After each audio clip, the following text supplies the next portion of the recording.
Предлагаю позвонить господину Михаилу Влаху, если вы не против, да, и спросить у него в прямом эфире вообще, дать ему возможность комментария, потому что, я не знаю, придет он к нам в студию, не придет, но давайте попробуем его набрать.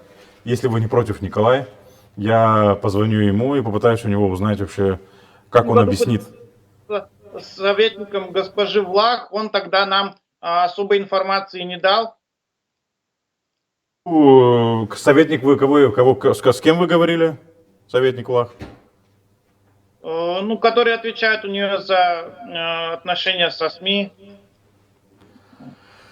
Окей. Давайте я наберу, попробую с телефона, да, то есть ближе к петличке поставлю, получается, микрофон, да, для того, чтобы мы могли с Михаилом Влах поговорить. Давайте я... Динамик. Вот. Михаил Влах, если ответит. Хорошо, если нет, то уже надеемся увидеть его в студии. Михаил, здравствуйте. Да, тезка, Сислер, здравствуйте. Я прошу прощения, мы вот в прямом эфире, Михаил. У нас тут на связи по скайпу Николай Марченко, журналист из Болгарии, который писал статью о выборах, которые прошли в это воскресенье в парламент Болгарии, и в этой статье в том числе и фигурирует ваше имя. Вот вы могли бы объяснить, каким образом вы участвовали в выборах Болгарии, и вообще как вы относитесь к этой статье? Может быть, вы ее видели, может, не видели? Я не видел ничего. А что вы имеете в виду? Что-то я... Смотрите, есть такой журналист Болгарии Николай Марченко, который работает в издании Бивол.бг. Это расследовательский центр расследовательской журналистики, которые провели, им пришел сигнал определенный, что на выборах в Болгарии, которые проходили в том числе и в Гагаузии, и в Камрате, осуществляется якобы подкуп голосов. И там в этой статье фигурируете и вы. Как вы это объясните? Михаил, вы же знаете, что мы везде фигурируем, и очень много разговоров о нас.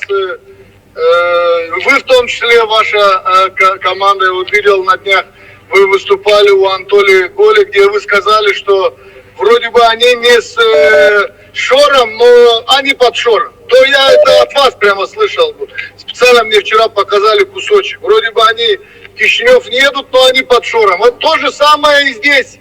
Что вот этот вот Николай там пишет, это из той же серии, что я не слышал звон, или не знаю, где он, но это то же самое. То есть это сказки, которые постоянно про нас рассказывают. Вот что я могу вам сказать конкретно, если вот я еду, и вы мне сразу позвонили, и я тотчас отвечаю вам.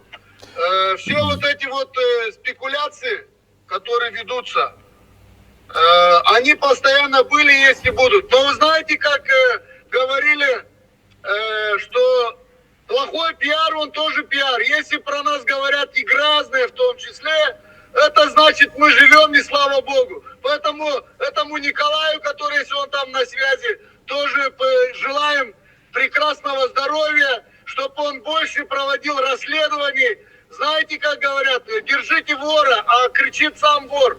Понимаете, это про миллиард, который у нас украли, тоже уже 100 лет ищут этот миллиард, но постоянно те же прокуроры и судьи у нас в Молдавии работают. Мне кажется, вот эти вот спекуляции, я думаю, что они должны прекращаться, и действовать надо, вот если есть такое, конкретно поймали, заговорили и так далее, и так далее. Михаил, вот уточняющий вопрос.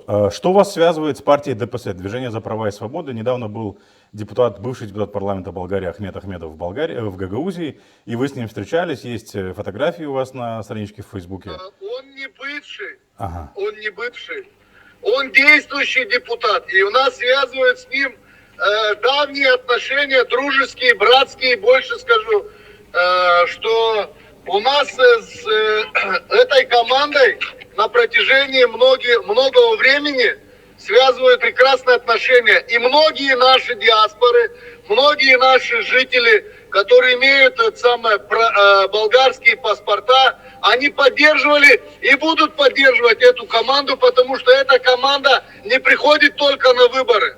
а очень много она помогает и поддерживает. Вот что нас связывает не только с Ахмедовым, а связывает с нормальными ребятами в Болгарии. Поэтому вашему другу или нашему общему коллеге-журналисту я хочу передать здоровье, и чтобы он больше делал таких материалов, потому что я думаю, это делает своего рода пиар, это делает своего рода работу, и этого Николая поднимает в том числе, чтобы Николай становился героем дня, что он там кого-то нашел, поймал, арестовал. А Ахмед Ахмедова я очень хорошо знаю, уважаю, и думаю, что Николай приедет к нам в гости, мы тоже его гагаузским вином и хорошей брынзой с гюзлями обязательно угостим. А вас, Михаил, желаю вам тоже хорошего здоровья. Вы, как говорится, цензура, свобода слова, она всегда у нас, особенно сегодня, как вы сказали, она больше всего чувствуется, что оно нужно.